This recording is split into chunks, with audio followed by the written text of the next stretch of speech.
أعوذ بالله من الشيطان الرجيم بسم الله الرحمن الرحيم ربي اشرح لي صدري ويسر لي أمري واحلل عقدة من لساني يفقهوا قولي اللهم افتح علينا حكمتك وانشر علينا رحمتك يا ذا الجلال والإكرام. O Lord, show us the doors of mercy and wisdom and shower your blessings upon us. Amen. وصلى اللهم على محمد وعلى آله وصحبه أجمعين والحمد لله رب العالمين. Amin. Whenever you're ready, Mustafa, please begin. Thanks. Bismillah ar-Rahman ar-Rahim. Today we're covering the 20th Flash. This is page 204. You can see it on screen. Last time we went over these almost like commandments. I think they were called 9 commands. And just to kind of go back to our context, this is talking in general. I think the Flash was about sincerity, if I'm correct. Correct me if I'm wrong. And this is the kind of these are the kind of the commands and rules to kind of act in that way, to act with sincerity, to these are kind of the ways to behave so that we reach that state of sincerity. And we went over the first 5 the last couple of times. We went through a couple of Quranic verses as well.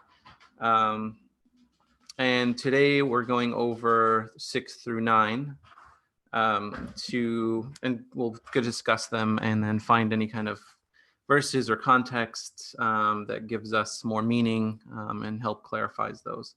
So I'll just read through them. I'll read through all of them and then maybe we can cover them one by one right after. So the 6th command of 9, in order to preserve truth from the assaults of falsehood. The 7th command, to abandon the self and its egoism. The 8th command, and give up the mistaken concept of self-pride. The 9th command, and cease from all insignificant feelings aroused by rivalry. If this ninefold rule is adhered to, sincerity will be preserved and its function perfectly performed. And there is a small note here. I guess I can read it. It is even recorded in authentic traditions of the Prophet that at the end of time, the truly pious among the Christians will unite with the people of the Qur'an and fight their common enemy, irreligion. And at this time, too, the people of religion and truth need to unite sincerely, not only with their own brothers and fellow believers, but also with the truly pious and spiritual ones among the Christians, temporarily refraining from the discussion and debate of points of difference in order to combat their joint enemy, aggressive atheism. So this kind of brings back a few memories from the last time we were discussing about how this applies to our life and how we behave towards others. And there were some good points made about kind of mainly living by this mantra of I live in the best way possible, and my perspective is the best that I know, but that doesn't mean that everyone else's perspective or way of living is wrong. One does not imply the other. There may be a better way of living and a better way of understanding the world out there, but right now I think I have the best one for myself. So this is kind of the general theme of what we went over the last time, and how to use that outlook to conduct ourselves relative to others in this world, and specifically in belief, our brothers and sisters in belief, and how we interact with our different outlooks and how we see those. So let's see. To go to the sixth command, the main point of that is, in order to preserve truth from the assaults of falsehood. So it's kind of a continuation of a sentence in a way. So in order to preserve our state of sincerity, then we must, as this command says, preserve truth from the assaults of falsehood. So if I were to give just a very simple kind of shallow take on this, is it's a duty in order to stay sincere, to protect and preserve truth from any kind of misguidance towards it, any kind of falsehood. And that means actually being active, not passive, not just knowing the truth, that isn't enough, but preserving it, standing for the truth, standing up for the truth amongst our peers in our society. And this implies very much to me being very active, not just sitting there and allowing falsehood to spread, not allowing disbelief and misguidance to spread. The truth should be held to the highest podium and maintained there. And that is a duty of one who wants to remain sincere, to stay in that state of sincerity. So if anyone else has any comments on this, actually, let me bring up the participants just to see if anyone has their hands up. I did not bring that up before. So if anyone had their hands up before, please bring it up now, because I might not have noticed. Or if anyone has a comment right now on that particular point, please let me know. So yeah, this feels fairly simple. Truth over falsehood, protecting and preserving truth over falsehood. It's interesting to me that it's not necessarily discovering truth. It's not, it's not like exploring truth. It's preserving truth. It's almost like you are assumed, you know what the truth is. It is there plainly to see.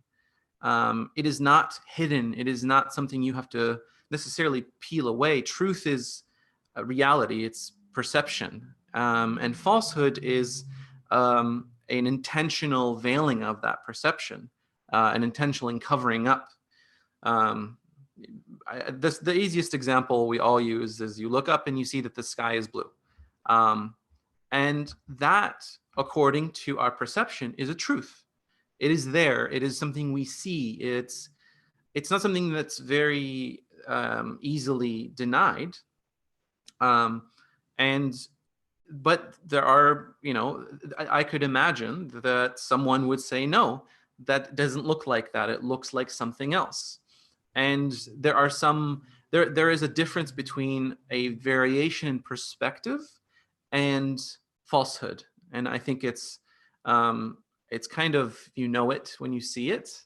A different perspective would be, I see the sky as this shade of blue, or a darker blue, or in some variation of it. A falsehood is, the sky isn't there. What are you talking about? The sky doesn't exist.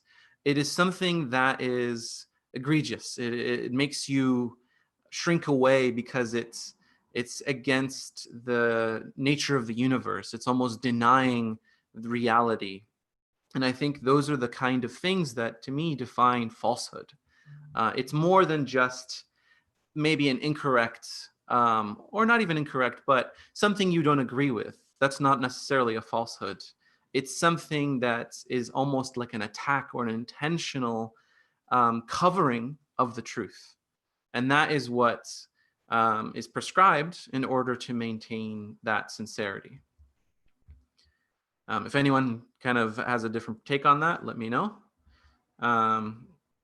So to keep going, the next one is to abandon the self and its egoism. And this is, I think, a very big one. It's almost central to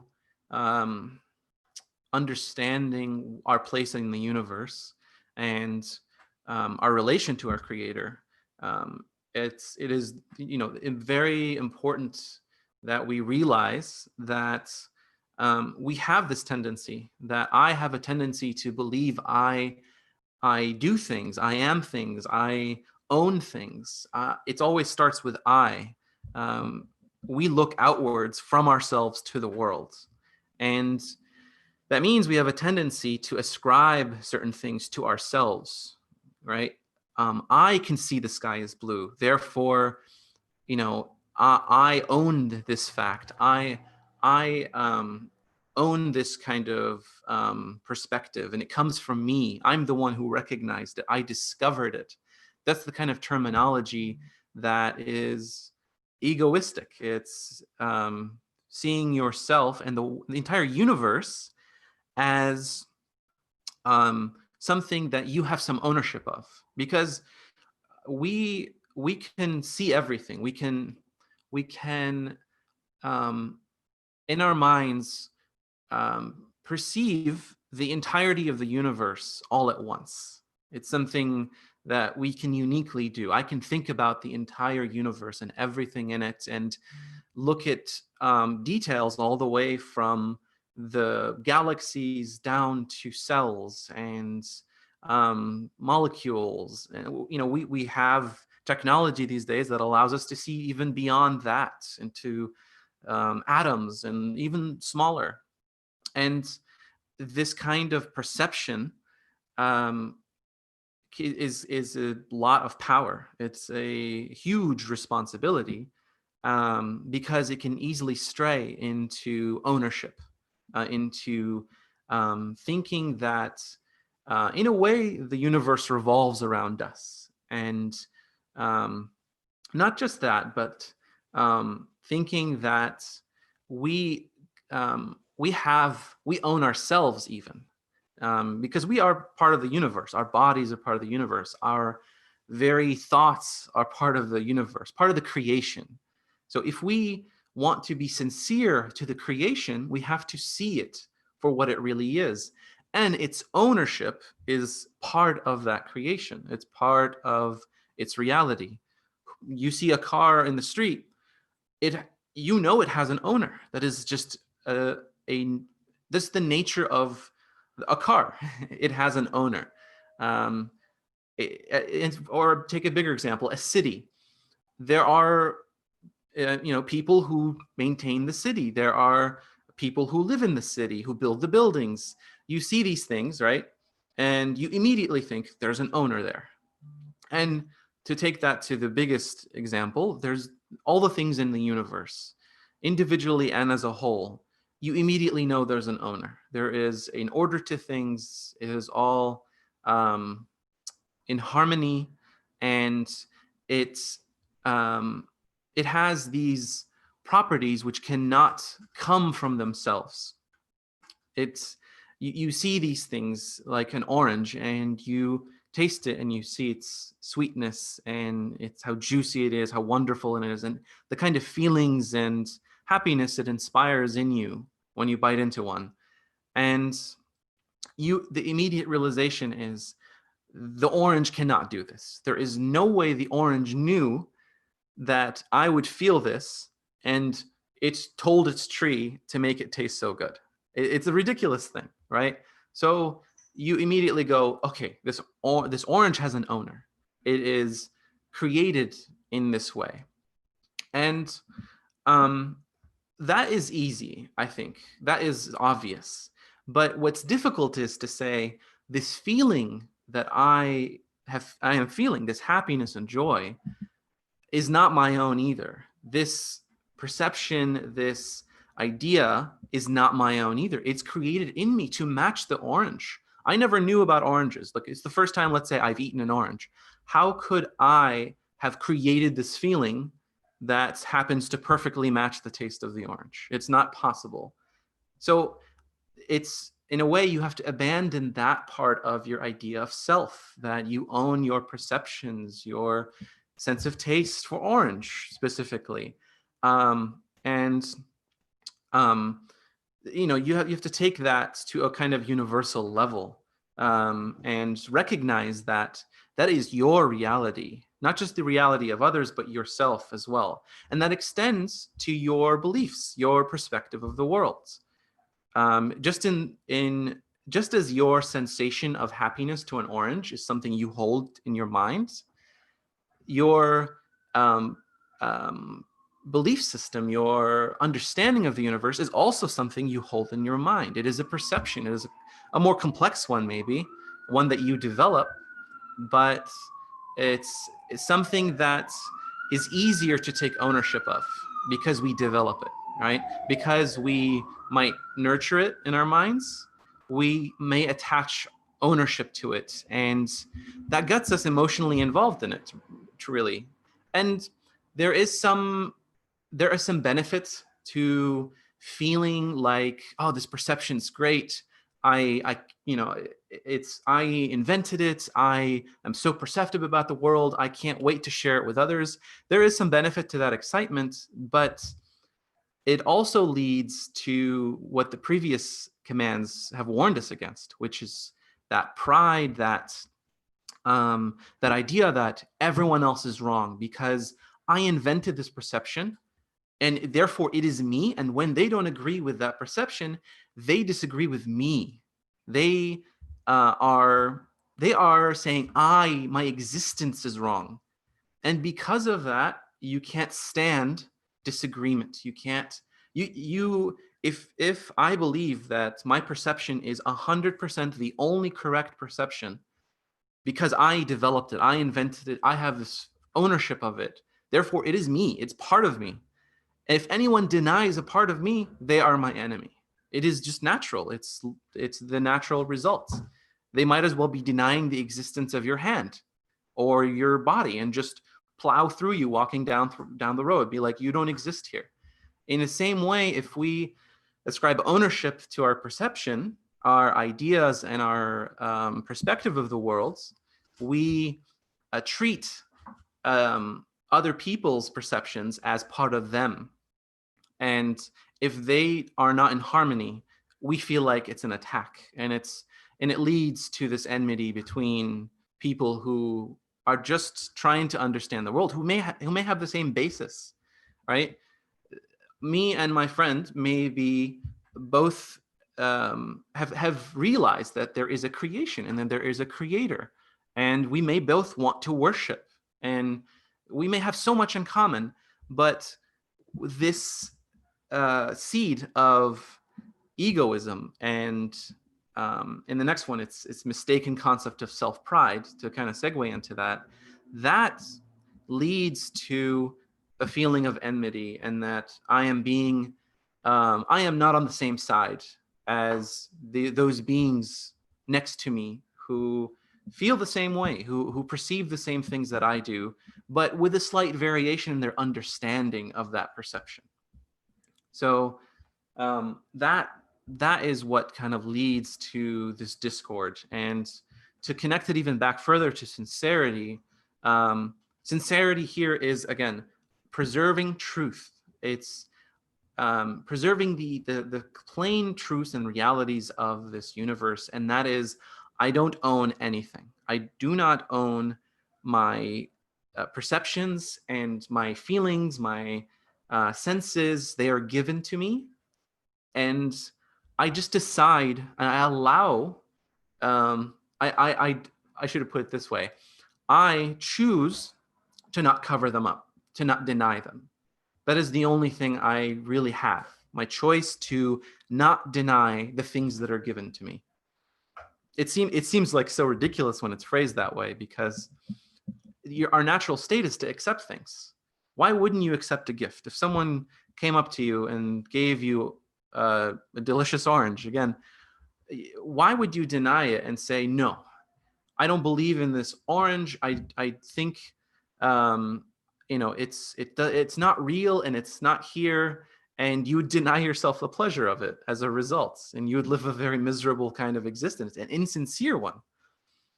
In the same way, all of our senses, our perceptions are given to us, and they have fruits, and they have a kind of beautiful fruits as a result of using them and accepting them in the sincere way, accepting the sincerity within them. And that leads to this state of sincerity.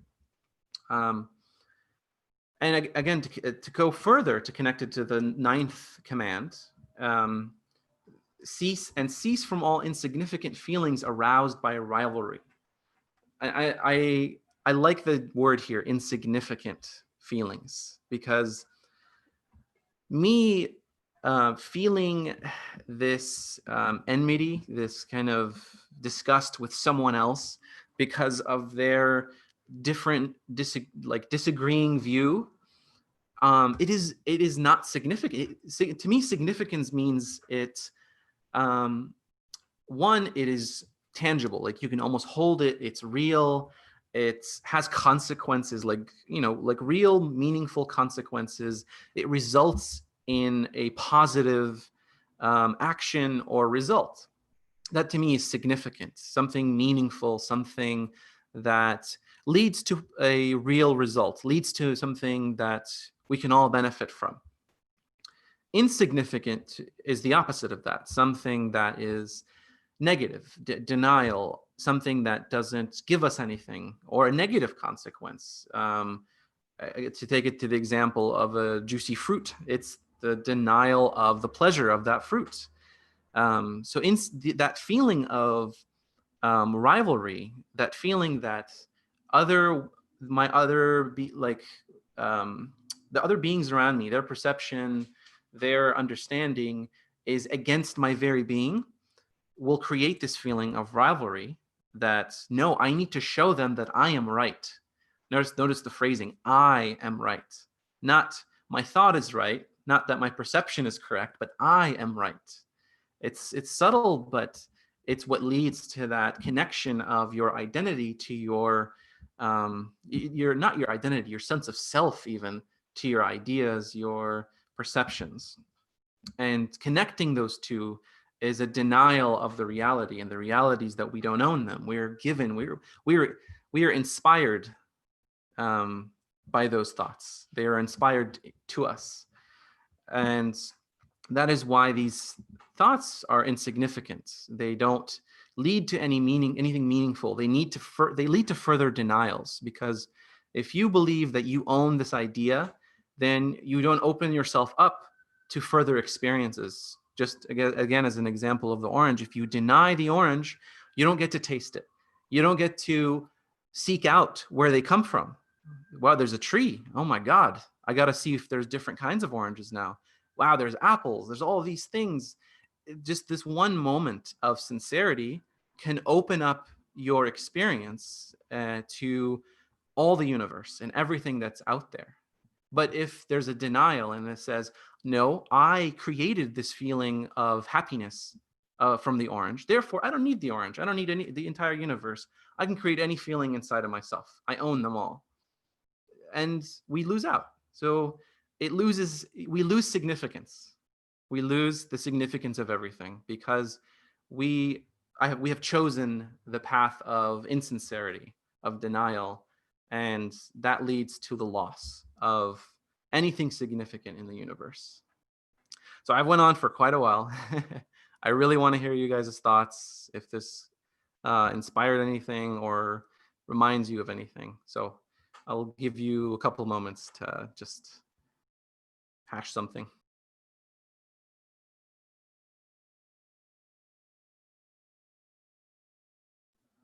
Brother Awesome, go ahead. Yo, Mustafa, mashallah. I'm really enjoying your discussion. Thank you. You should join us more often, inshallah. So I'm trying to understand this point. How do you identify what is significant and what is insignificant feelings?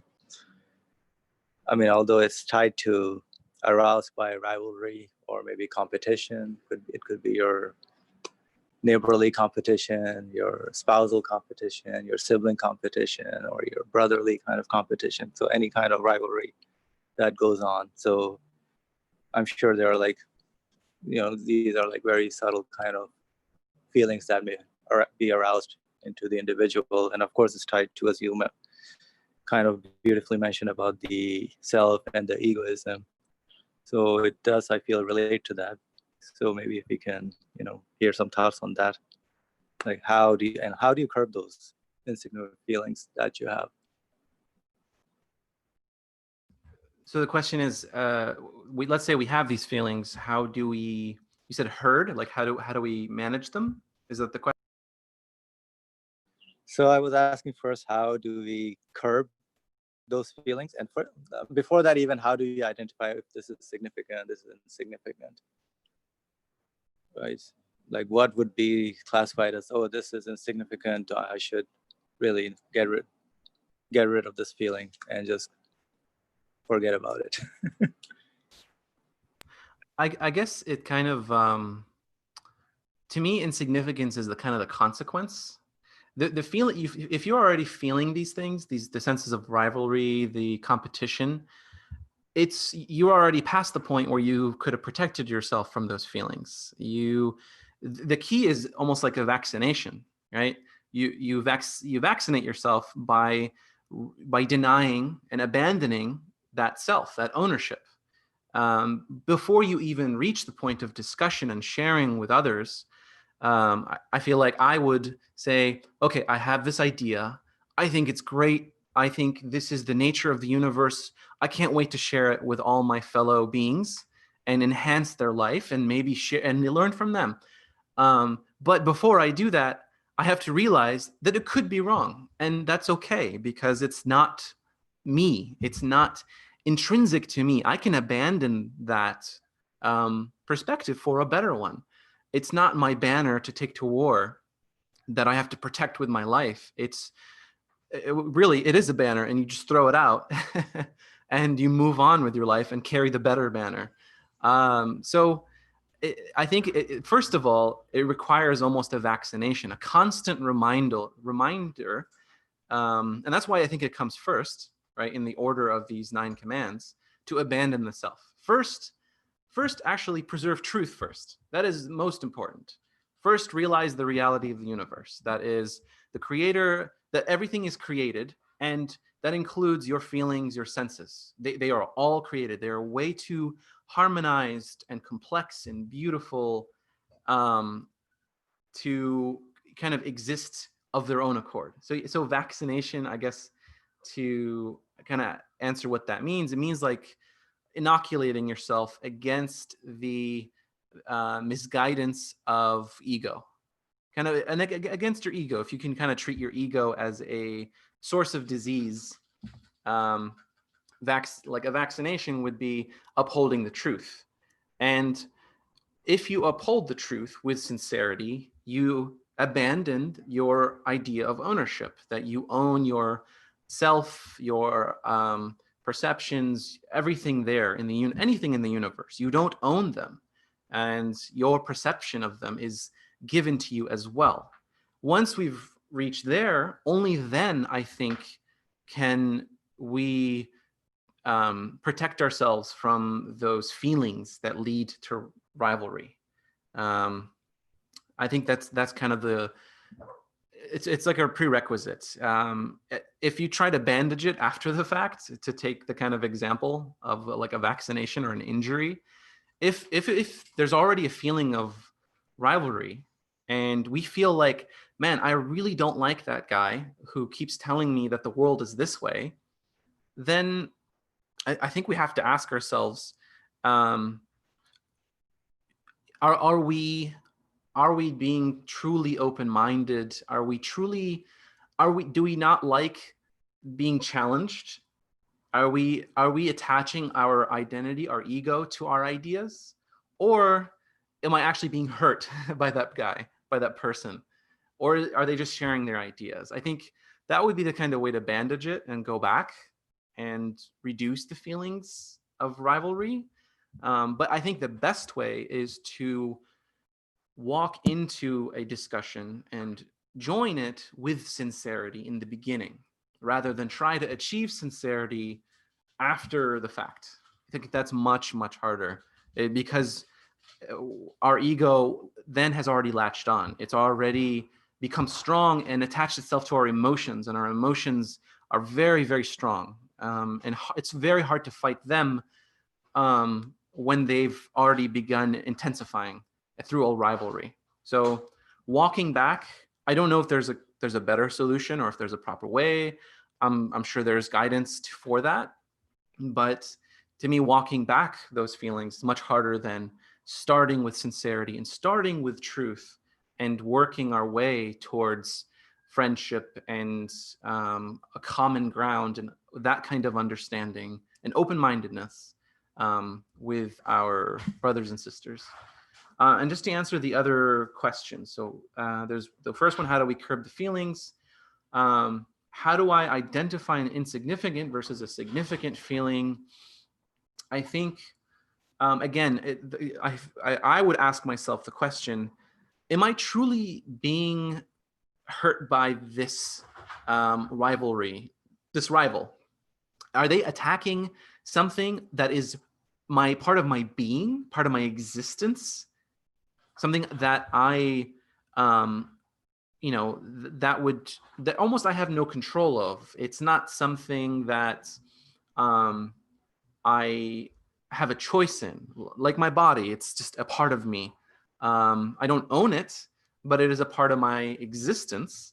And if someone came up to me and twisted my arm, that would be, a real attack on my existence.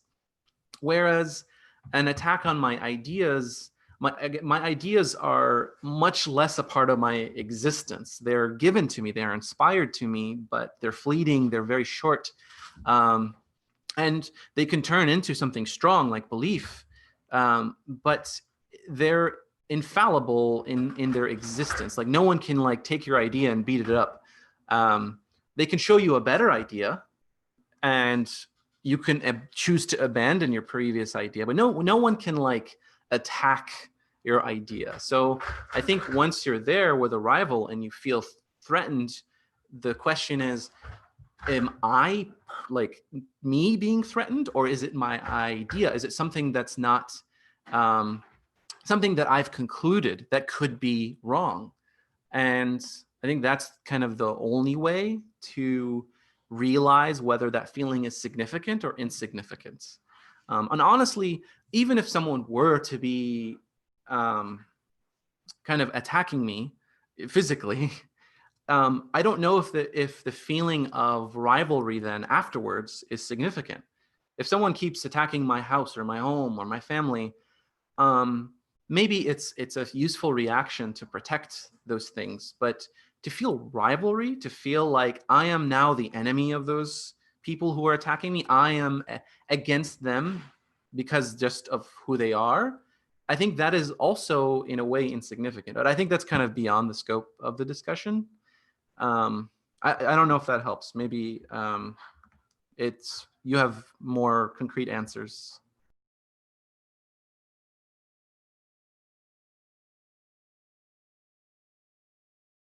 So does anyone else have any kind of thought about this? Questions? Ichbeza, go ahead. Assalamu alaikum. Thank you for the beautiful overview and kind of taking us through this part by part. I echo Asim's first comment. So, I think both related to Asim's question and also the text that we're reading, it's interesting to me, 6 through 9 are all part of one sentence, right? So it's a continuation of one. And I feel like in a way, whatever follows that which it precedes, it also identifies, or it kind of further opens it up, as you've been beautifully kind of unraveling for us. So I'm going to tie it into somehow into Asim's question if I can. But so the first part about in order to preserve truth from the assaults of falsehood. So, what I took away from what you've been saying is, not just knowing it, but rather actively taking part in its preservation, which then brings us to the second point, to abandon the self and its egotism. So the way I kind of connected those two was, in order to preserve the truth, I need to abandon my concept of the self and the egotism that is involved in it. And I think this also goes into this idea that we've been discussing about, how do I identify myself if not for my ideas? But I think there is also a fine line here between identifying oneself with some sort of concept or worldview, because if it's not for my worldview, then how am I to make sense of my own existence? For example, if I take that away, then what is there left? Versus saying that this particular worldview or idea belongs to me. So I think the moment when I say this belongs to me, then that kind of goes into egotism, and the opposite of abandoning the self would be, taking it upon one's own self, as you've also touched upon this point. And giving up the mistake concept of the self-pride, I think, goes hand in hand with that. So the way I kind of wanted to tie this back into Asim's question was, if I do find that certain feelings of rivalry are with me, then kind of going through this process as well, because if I'm sincere already, or if I'm sincere already, then there isn't much for this text to offer me. If I think that I am sincere, then I'm probably not sincere, I want to say. But if I find myself with some sort of competition or rivalry against someone else, then just becoming aware of the fact that this feeling is also being created within me, and not taking ownership over this feeling of rivalry as well. Because the moment I do, or just becoming aware of the fact that it's being given to me, then allows me to kind of go back to, if you want to say go back to, but go to step 6 again, or question again what this idea of the self is. Because if I identify myself with this sense of competition, right, then that in a way looks to the core of the problem, because I am taking ownership over the sense of competition, whereas it's being created to me to tell me of something, of my reality, and how I can, further my understanding of it. So kind of my 2 cents were just, taking that sense again and going back to the beginning and saying, okay, what this is, first and foremost, it's being created within me. I'm just as this truth does not belong to me or my person, nor do the tools for which I've come to understand this truth do not belong to me either, like my consciousness and my ability to think and reason, nor does this sense of rivalry or competition belong to me. So I think, hopefully, like, my idea is that starting there, then that can start to pave the path for hopefully undoing the sense of egotism or self-pride that I may have built up within myself. Thank you. Thank you for that. I think, yeah, that's kind of the idea behind it, is to give you the tools. That's the idea behind these commands, is to give you the tools to walk yourself away from the feeling of rivalry, to recognize it and understand where it leads you and where it comes from, how it attaches to your ego specifically, and the sense of self and ownership. And that is what leads to the feelings directly. So thank you for that. Anyone else have any kind of thoughts, comments about these points?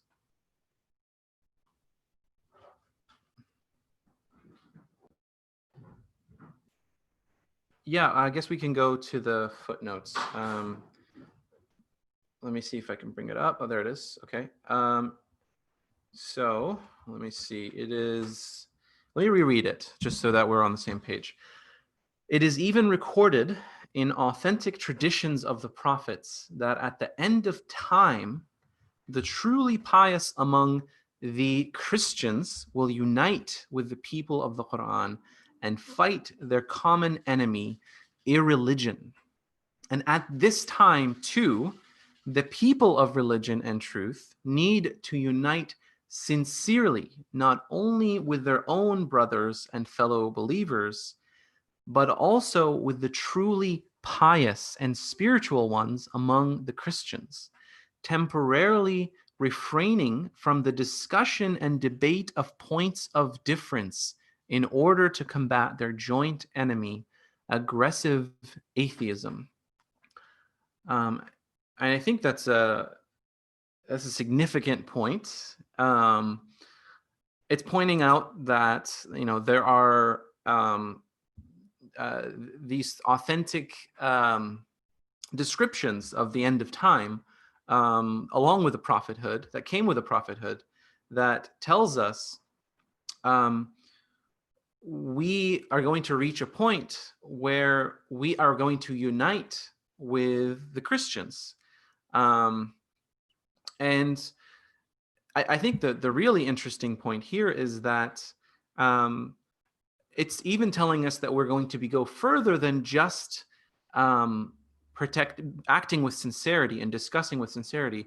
At this point, we would even refrain from those discussion and those debates of points of difference for the sake of combating this aggressive atheism, which is this movement to deny the reality.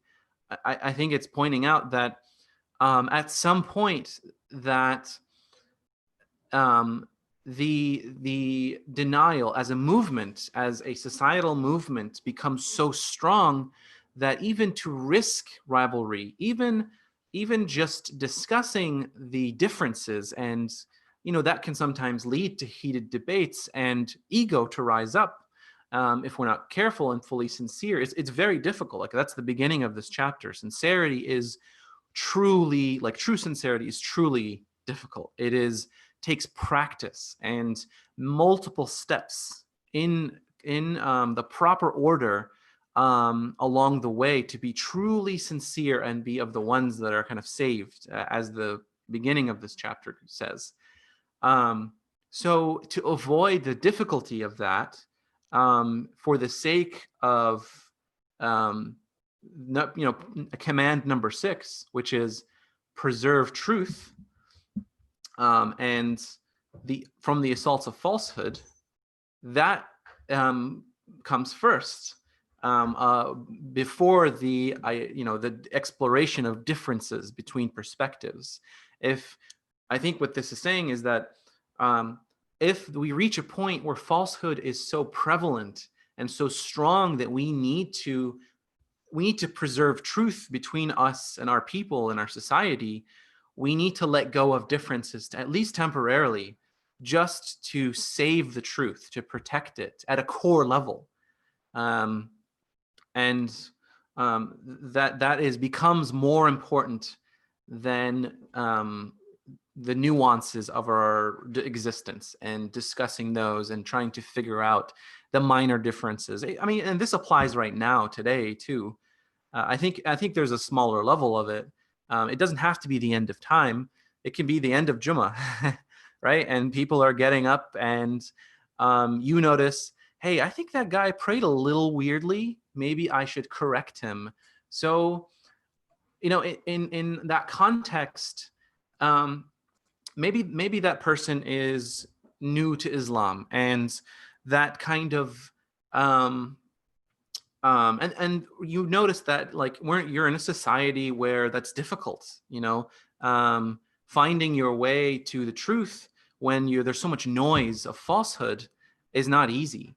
So focusing on the minute differences and bringing that up after a Jummah, for example, may be the wrong thing to do there, because the focus is different. The focus should be on preserving truth, not on creating or leading to feelings of rivalry, right? Of trying to avoid those, trying to be delicate and nuanced in our dealings with our brothers and sisters, those who may disagree with us.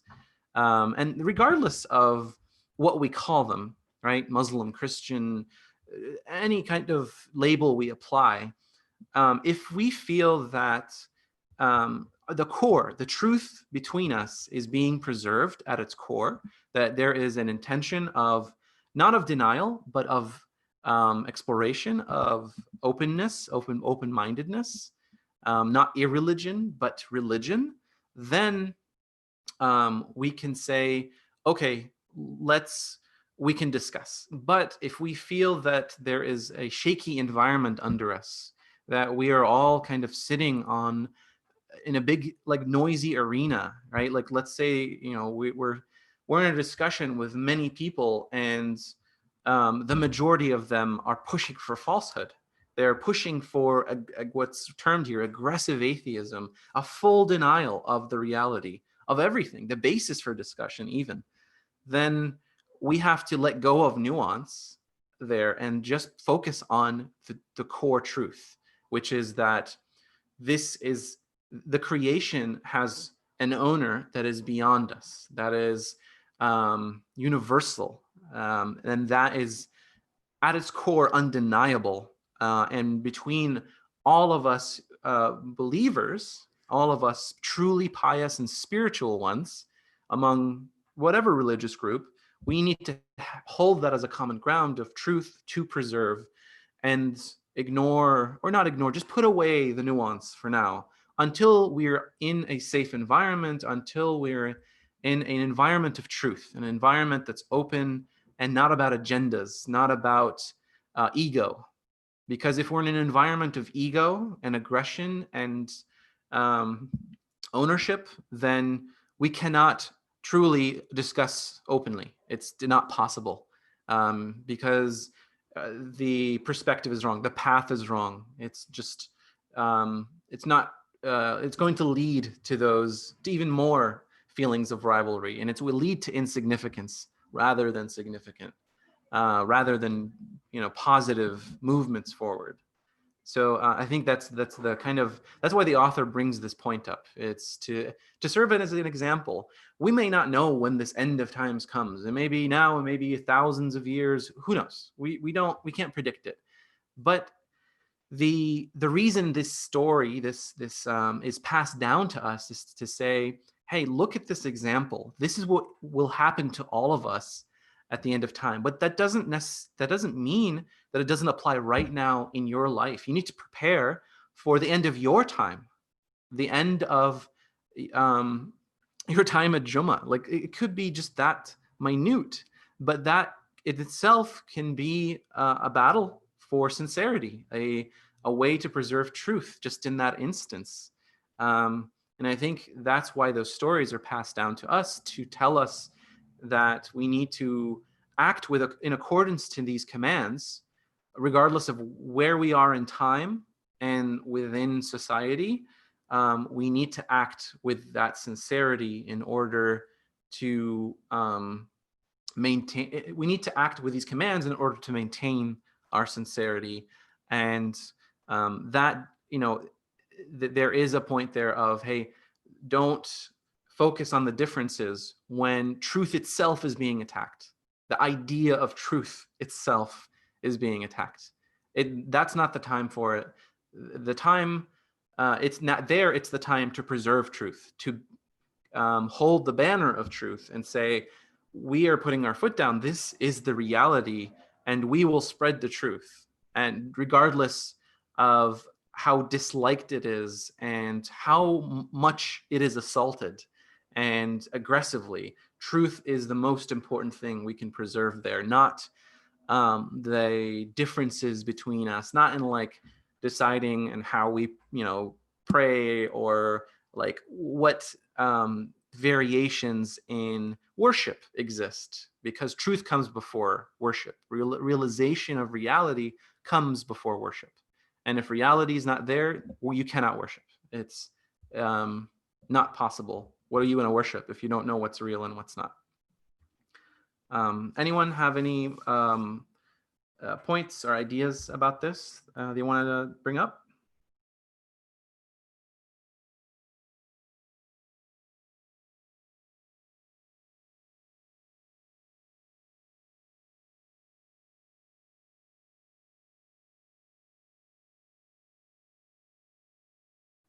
Yes, Brother Ali, go ahead. Oh, thank you. I think you covered the footnote very well. Just I wanted to share my knowledge, information about the source of the hadith. Hadith doesn't clearly say that at the end of time, the truly pious among the Christians will unite with the people of the Qur'an and fight their common enemy, irreligion or aggressive atheism. The literal expression of the hadith doesn't say this, but it is a beautiful interpretation of the literal expression of the hadith. At the end of the time, that's, I think most of us must have heard of it. At the end of the time, Jesus will come down and join the Muslim Ummah. What does it mean? The author interprets this hadith that personal ascension, descension of Jesus represents the Christianity uniting with Muslim community, making a joint together front against aggressive atheism. How this subject is related to us? Because number one, the principle 9 says, and cease from all insignificant feelings aroused by rivalry. Now, as compared to aggressive atheism, the difference between Christian theology and Muslim theology, Islamic theology, becomes insignificant, because they say God represented in the form of Jesus. We say, no, Jesus is a prophet. They say Jesus is the Son of God.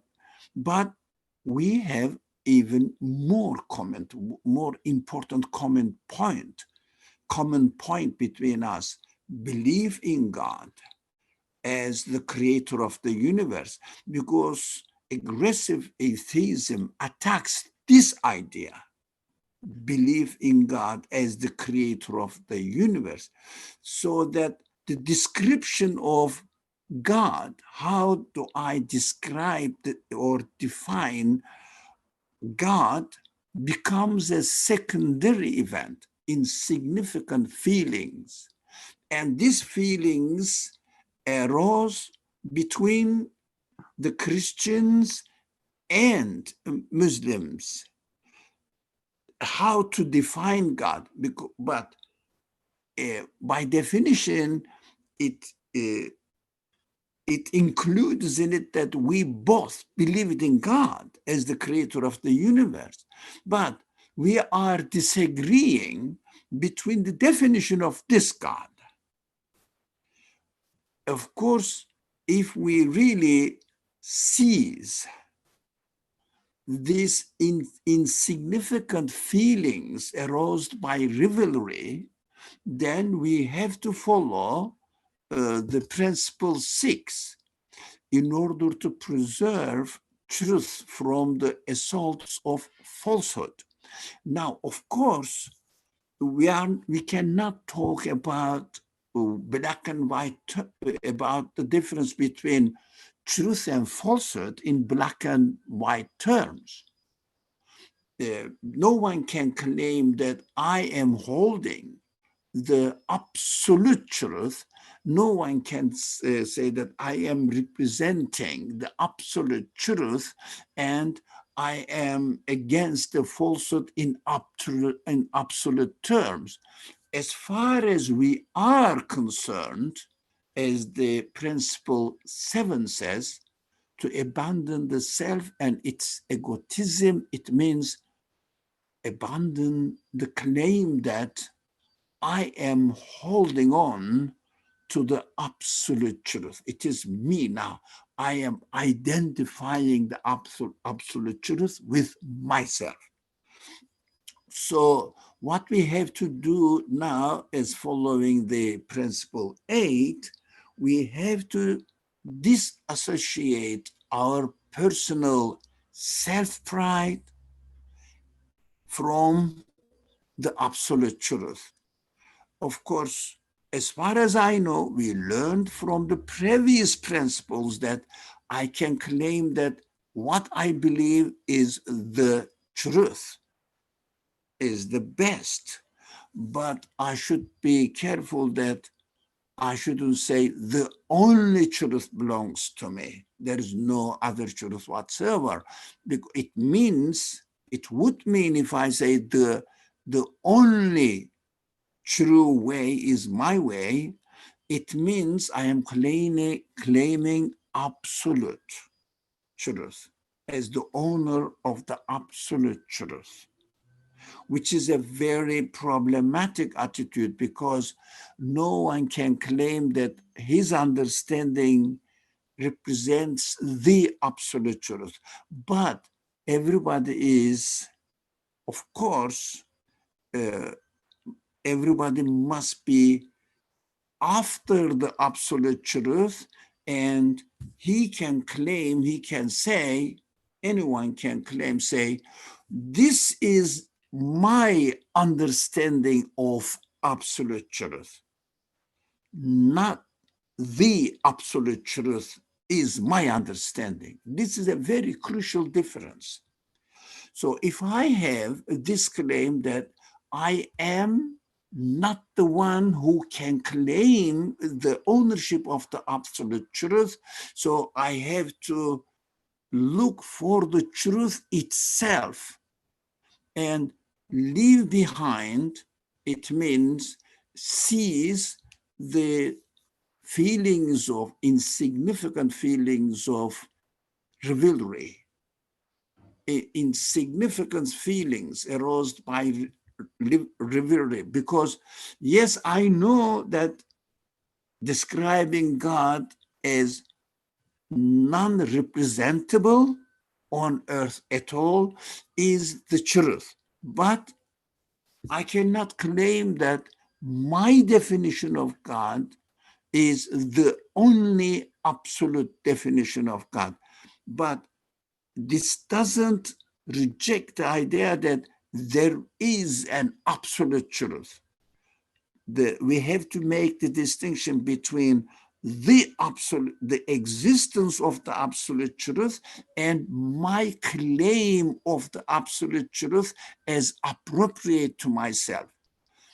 That is the best example we read from the footnote. Christians believe in God, and I believe in God, and there is an, if you like, enemy out there attacking the belief in God and declaring that or claiming that there is no God whatsoever. So against this attack, against this assault of the enemy, aggressive atheism, I have to leave aside, as you said, actually, these are all explained before, I'm just reiterating it. I have to leave aside about the quarrel, disagreement, leave aside the disagreement about the definition of God.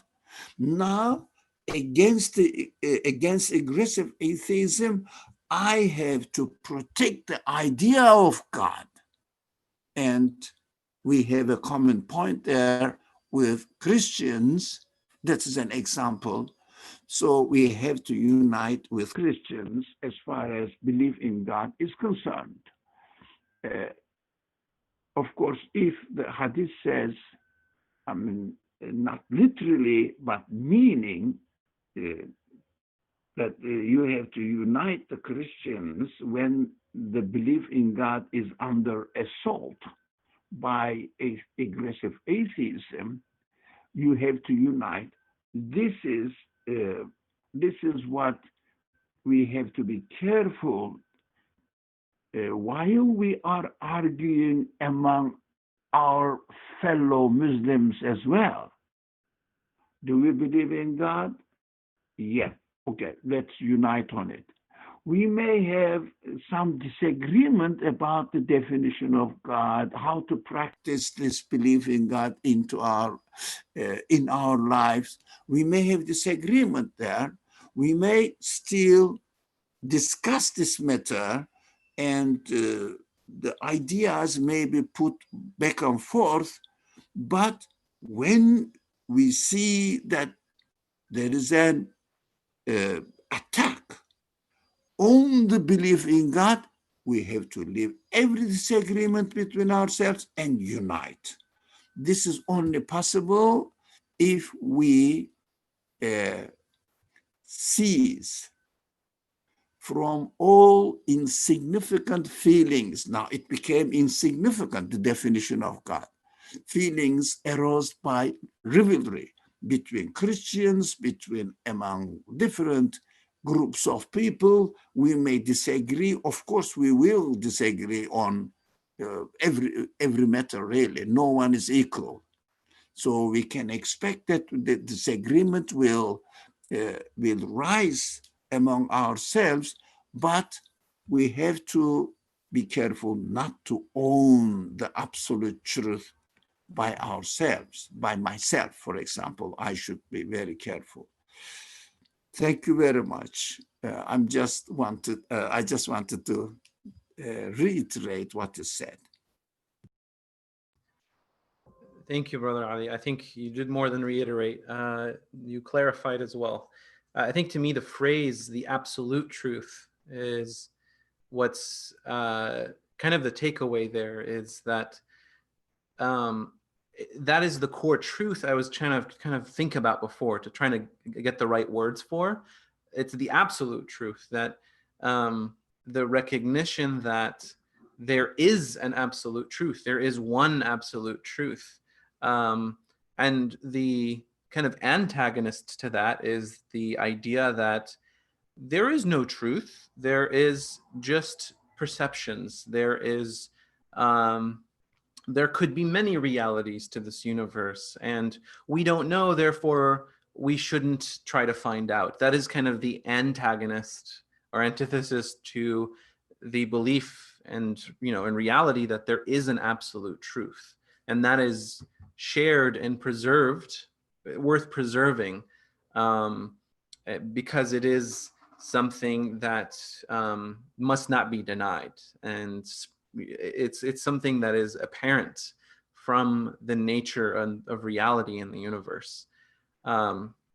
So thank you, Brother Ali. Again, I think that really helped put this into even greater perspective for me, of why the author is alluding to this, and why even the hadith of Isa coming back and uniting people is important to think about in the context of now, because that is a signifier, it's a symbol that there is a common strand between all the believers and all those people of sincerity, that it's the path of truth. The path of sincerity is common, and it is the one that should be preserved. And in order to do that, we have to abandon this idea of I own the absolute truth. my truth is the absolute truth. Anything that implies ownership is against the kind of tenets of sincerity, because it leads to rivalry, especially at a time where rivalry makes preserving the absolute truth, the idea of it, the seeking of it, so important. And that's, you know, kind of the conclusion at the bottom. It says, if this ninefold rule is adhered to, sincerity will be preserved and its function perfectly performed. So there you go. Nine steps towards a perfectly sincere life. If you want to phrase it as a BuzzFeed article headline. But it is, I think, a very good guide and to follow and to remind ourselves in order to not stray from the correct behavior of sincerity, because it applies to the most minute of discussions, the smallest, most personal one-on-one discussion between friends, between interfaith, between anyone really, that focuses on the reality of the universe and our existence. It's a good guide to follow for those kinds of discussions. I think maybe we can read part of the third cause if no one else has any kind of points to discuss, any questions. I really want to hear everyone else's thoughts. If you can think of a different way of looking at this and how it applies. Just if anyone has anything else, I would love to hear it, or ask, or a random question that came up before we read the third cause. Actually, I think I see something in the chat. So from Suhail, how can you say a Christian concept of God pertains to absolute truth? Isn't that a contradiction? So just going based off of, I think what the footnotes and what Brother Ali has explained is that I think the idea of sincerity and the idea of sincerity is to preserve the idea of an absolute truth. The Christian concept of God, while it may be different from ours, it still contains core elements that define, that pertain to the absolute truth. It still says the universe is created and there is a creator. There may be differences in how the creator is viewed, and there are gray areas there that go maybe all the way into falsehood.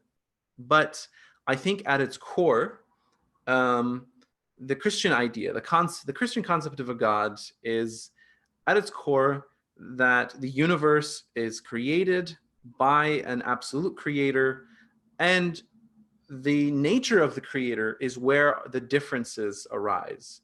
But to me, at least, the way I look at it is that there's still a component, there's still sincerity there. There's still what's the term? A kind of need to pursue the absolute truth. The Christian belief system is about exploring the absolute truth, and to say that there is a universal creator, and seeking the truth. I think that's putting it best. So I think that is the core concept of sincerity, openly seeking the truth. And what I mean by openly is without ego, without ownership, and trying to discover it in its real nature, in its reality, not putting our ideas and saying they are absolute truth, but saying this is my understanding, but there is an absolute truth out there beyond me that is not part of me that I have to discover and add to my understanding.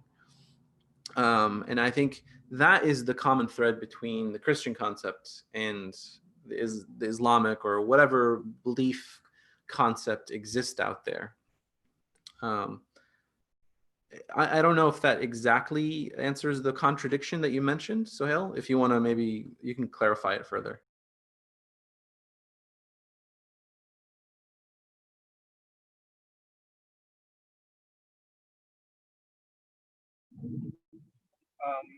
Sorry, I'm driving. I don't know if you can hear me,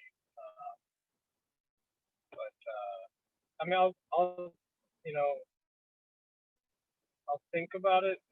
I'm just not, you know, I'm not personally convinced, except for the sincere and pious aspect. You know, because to me, like, I think if one were sincere or to the truth, you can't really talk about a son of God. That's my point. I'm not saying people are insincere when they say that. I mean, they just may not know, and they just sort of restate what they've learned. But what I'm saying is, if you really thought about it, and there are Christians who think about it, and then they turn out to be Unitarian Christians. They don't believe in a Trinity because they know they can't explain it. It's impossible. So they accept a monotheistic sort of creator. Still may not be, you know, to my liking. Like, I don't completely agree, but it's a lot closer. But in and of itself, like talking about, you know, God the Father, God the Son, God the Holy Spirit, you know, to me personally, I have a hard time, just the idea itself. I'm not talking about the person, whether they're sincere or not, or whether they're just, you know, they may not know. I mean, some Muslim Christian, quite a few of them, they sort of follow what they've been told. I'm not really talking about that, but what I'm saying is, if you were really honest with the idea and thought about it, genuinely thought about it, I don't see how you can say that a tri-union or tripartite God has something to do with absolute truth. That's my point, right? And I kind of have a hard time seeing that personally. So I see what you mean. I see your point that it's really a question. Does the nature or the speculation on the nature of the creator and saying that the creator is built of three beings and they, you know, there's a trinity of this being that creates the universe. Is that in contradiction to, is that falsehood? Is that an assault on the truth? I guess the question is, and that's where I see, hey, like, it might not be something I agree with. It might not be the reality I see plainly to me. But when you think about it, if you ask any Christian, this orange I have here in my hand, did God create it or did Jesus create it? I think it's kind of a moot point. I think most of them would probably look at you funny and be like, it's the same thing. It's created by this one being. Yes, there's a nature of Trinity among that being, but to me, I separate the discussion of the nature of the creator from the discussion of whether there is an absolute creator. I think if I were to discuss with any Christian of sincerity, of piousness, and ask, is there a creator? Is there when I say like an absolute creator to this orange, then we would both agree about the absolute truth that there is a creator. We may not agree on the nature of the creator, on maybe like how the creator interacts with things, what message is passed down from the creation, what it looks like. But I think at its base, we still agree, we still see, not agree, we still see the same truth, that there is one creator. We don't deny it. We don't say that, no, this orange created itself, or doesn't have a creator, or has a different creator from this for me from this apple? Those questions we would agree to. And I think those are the kind of questions that clarify the difference between preserving truth and denying truth. Does that help, Sohail? Yeah, I mean, I understand what you're saying. I mean, it's something I generally think about. I mean, he mentions the hadith, but it's, you know, also frequently mentioned in the Qur'an as well. So it's something I try to, you know, personally reconcile. I'm not talking about individuals per se, because everybody, every individual has their sort of own upbringing and their own concept. I agree with you. I don't think the average Christian, when you ask them that question, I don't think, like, I think when somebody says Trinity, I honestly don't think the average Christian knows what that exactly means. Truthfully, I don't think anybody knows what that means, but nonetheless, I think the average Christian, it's sort of something that's, you know, from as you were growing up, you've been told. Now, whether that's actually how they see the world, you're right. I mean, that probably is not. But it's something I have to think about, as you said. I mean, the distinction between saying God and the nature of God, are those two separate questions? Maybe they are two separate questions. And you know, that may be a disagreement, but that's a commonality. You know, the question, I guess, if you were to sort of play it out, is, I guess, does anyone who sort of believes in any sort of creator fit into that sort of paradigm? And you get into the idea then of, like, because let's say not 3, let's say 10. Like in Hinduism, God, they may not say they believe in 10 gods, so to speak, but they believe he has sort of 10 representations on earth. I mean, you can carry it out ad infinitum.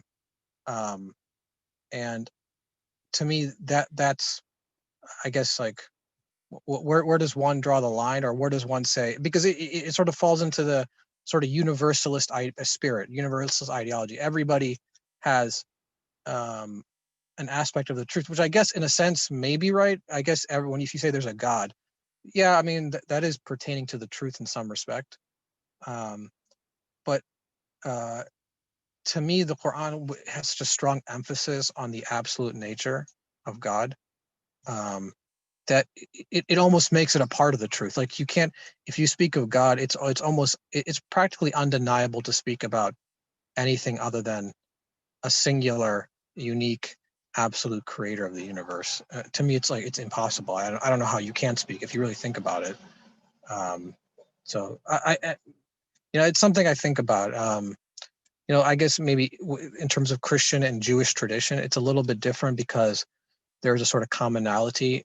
While they may not see them as prophets, as well, Christians, Jesus a prophet, I guess there's a commonality in sort of the tradition, maybe, compared to other religions. Brother Ali, go ahead.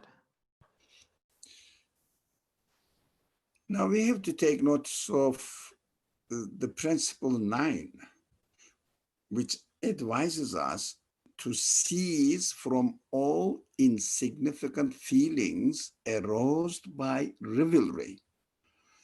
That was an example that the author brought to our attention, saying that even the prophet advises us to unite with the pious Christians. What does it mean? Is the prophet advising and encouraging us to become Christians? That's obvious, not. So unite with them. Where am I going to unite? In not all of them, of course. Some Christians claim, although no one understands what Trinity is, some Christians accept it without knowing. Some Christians don't accept it. There are various forms of it, but at least we have to avoid rivalry. Insignificant feelings, what does it mean? Insignificant feelings it is very difficult to describe. Do you think the definition of the nature of God is an insignificant feeling? Of course, the text explains. The atheist in the footnote, the atheistic idea, the aggressive atheistic idea, against the aggressive atheistic idea, it becomes insignificant as compared to the believer, the absolute being, as the creator of the universe. As the Mustafa gave the example, if you ask a Christian, who do you think this orange is a product of nature by itself, or what? They will say, God created it. Now, this idea is under assault now, under attack by aggressive atheists or aggressive atheism. It is under attack. So hold on to it together and leave the differences between the definition of God. Now we have to unite against aggressive atheism to protect the idea of an absolute creator who is the creator of this universe. This is not only for Christians, for ourselves as well, as the text says, you know, our own brothers and fellow believers, we have lots of disagreements because everybody has his own ideas. Of course, everybody has his own truth. But the important matter is to follow the principles here. First of all, we have to disunite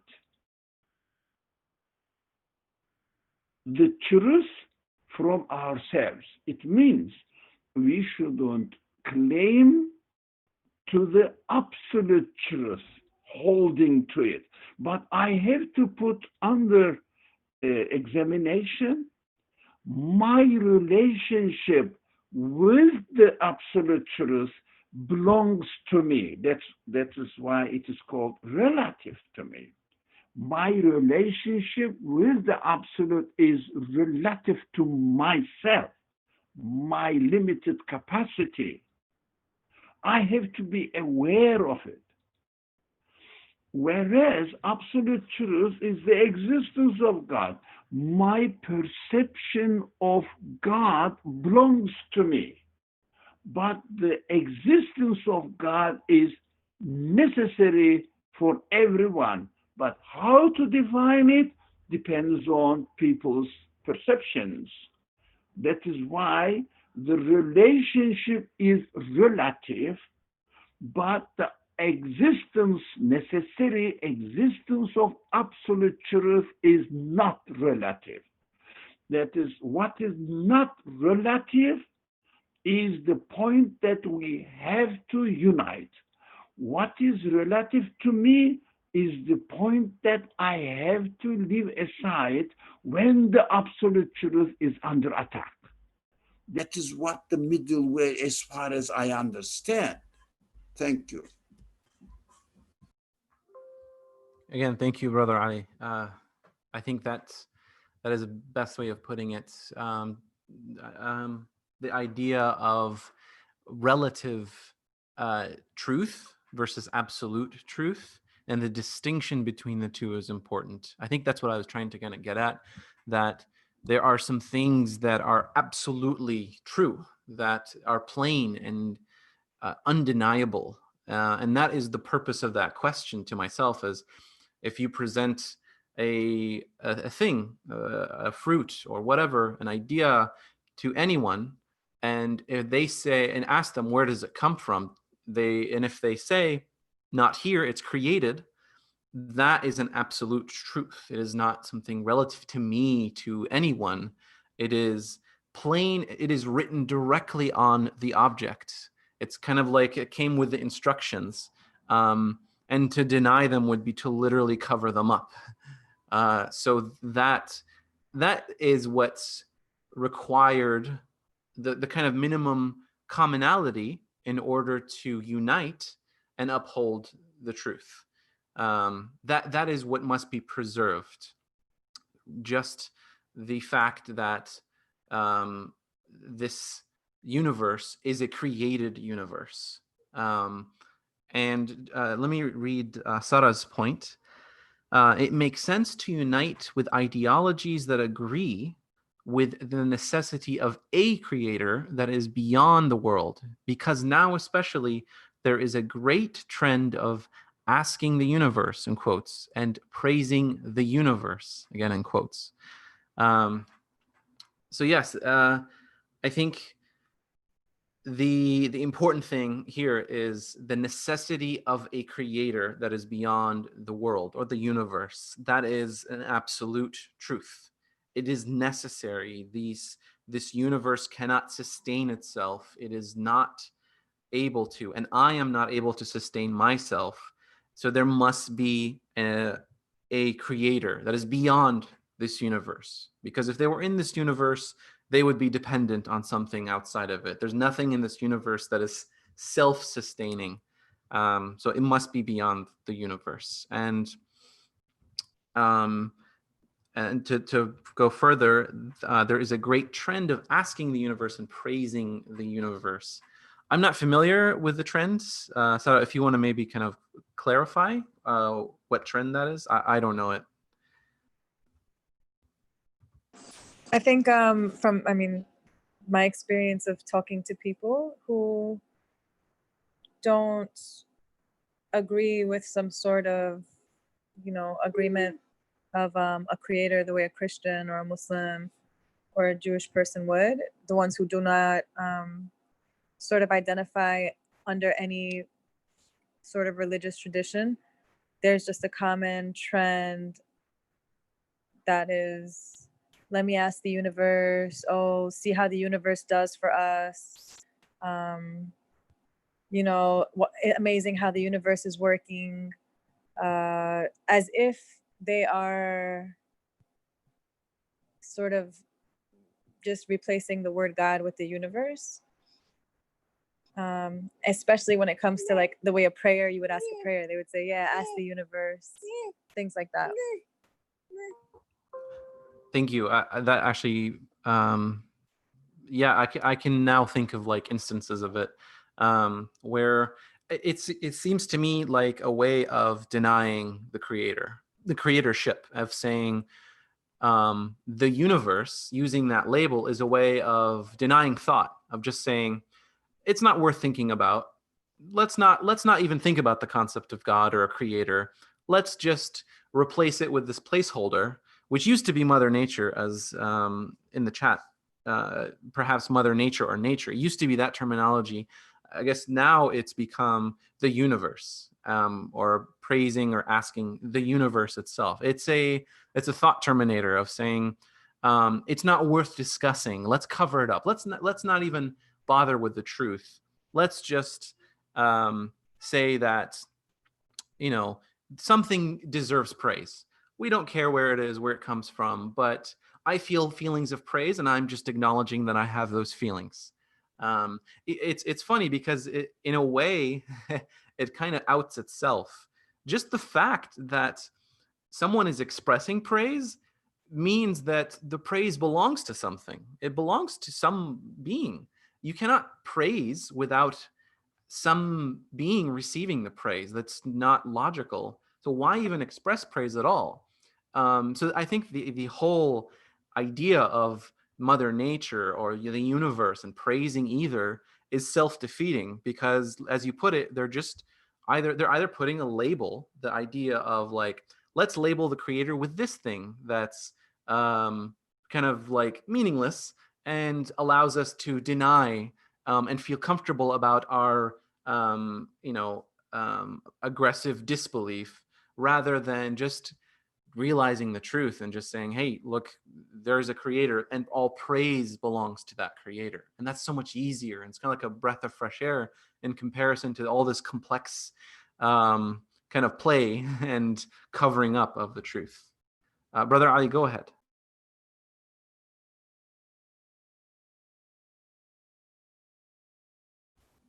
I see. Sorry, I'm confusing. Just a minute. Let me do this one. How can I get this one down? I think you hit it just the same one again. I'm doing it, doesn't come down. Okay. Ah. Okay. I think Quran clarifies this point. What does it say?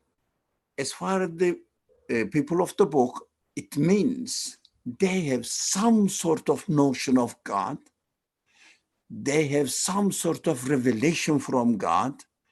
They have some sort of idea that this revelation from God must be followed. This may be the Christians or Hindus or Jews or Muslims. Now, we are asked to come and unite on the common word. Now, we have to look as far as the other people with whom we have disagreement about some points, but we have some common points as well, which is the universe has a creator, whereas the aggressive atheism, I have no common word between me and aggressive atheist or atheism. No common word. So I have to take a stand against this idea of atheism. Whereas I have this way or another way described or defined way of belief in God. That is what the absolute truth is as far as I am concerned. But my relationship with this absolute truth is or pertains to my capacity. I must be modest enough to accept that. Of course, my understanding of God is true. My definition is true. I follow this, and this is the best understanding of God. But when the common point is under assault, I have to forget about my understanding of the absolute truth, but unite with all people who are confirming the absolute truth, which is the existence of God. So, depending on the situation, for example, between here, the people in this virtual room, we may have lots of disagreements, but if someone comes up and says, there is no God, there is no revelation, there is nothing which is called religion, there is no truth in what is called religion, what are you doing, the idiot guys here? We have to unite. What do you mean? For example, yes, your understanding of the hadith narration was different from mine, but this is an insignificant feeling which arose by rivalry between you and me. But now there is an attack on the common point between you and me. For example, we may not agree in understanding the meaning of one verse of the Quran. But while we are arguing that this is the word of God, it means this, and this is the best way of understanding as far as I am concerned. You are saying this is the word of God, but it means something else, and this is the best for me. Opposite to each other. But what is the common point here? This is the word of God. So when there is an attack that the Quran is not the word of God, what we are expected to do, we have to forget about our disagreement and unite on the line which defends that the Quran is the word of God. Now, in order to do this, we have to understand that our affiliation, that's a very important difference. My affiliation with the absolute God, which absolute truth, which is in the example, the Quran is the word of God. Okay? It's the guidance from God. But my understanding of the Quran pertains to my capacity, though it is relative to me. But you are saying my understanding, although you may defend an opposite idea, my understanding of the verse is the truth for me. Look, our affiliation with the Quran is relative to us. So these are insignificant differences as compared to the idea that the Quran is the word of God. That is the absolute truth between you and me. But between you and me, for an atheist, it may not be absolute truth. Of course, everybody is free. Everybody has free will. So we have to be careful in making the distinction between the absolute truth and my subscription to the absolute truth. My subscription to the absolute truth is relative to me. I cannot claim that my subscription to the absolute truth is the absolute truth itself. It means this is absolutely correct. And this is the absolute truth, what I hold. What I hold is the absolute truth. That is the very fine point that we miss this point. I used to miss this point, to make the distinction between the necessary existence of the absolute truth and also my affiliation, my understanding of the absolute truth is pertaining to my capacity. I cannot claim that my idea or I am holding on the absolute truth. It doesn't mean that I have no idea about the absolute truth. No, relative to my capacity, I have an idea about the absolute truth. So when the absolute truth is under attack between you and me, we have to forget about our disagreements. So that is the only way to get away from rivalry. So this is the core of sincerity, as I understand from the text. The core of sincerity lies disassociating myself from the absolute truth as far as my claim is concerned. Absolute truth is there, but my understanding of absolute truth pertains to me. That is the distinction we have to make in order to be on the sincere path. Thank you very much. Jazakumullah, everyone. I think that was a wonderful discussion, and I think I've struggled with the idea of sincerity. It's I think until now, it hasn't been as clear. This is the most clear it's been for me. Just thank you for all the explanations and the comments. These commands seemed very plain at first, but I think they're essential in defining, in guiding us in our behavior and and they represent the guidance, the Quran and the Hadith, and the way our Prophet behaved and how he treated people.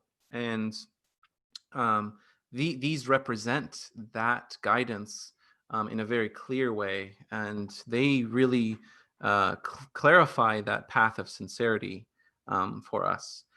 So we are running a little late, so I think I'll end it here. I will do the final hadith. If I can make a mistake, forgive me, but I will do my best. سبحانك لا علم لنا إلا ما علمتنا إنك أنت العليم الحكيم وآخر دعواهم إن الحمد لله رب العالمين. الفاتحة.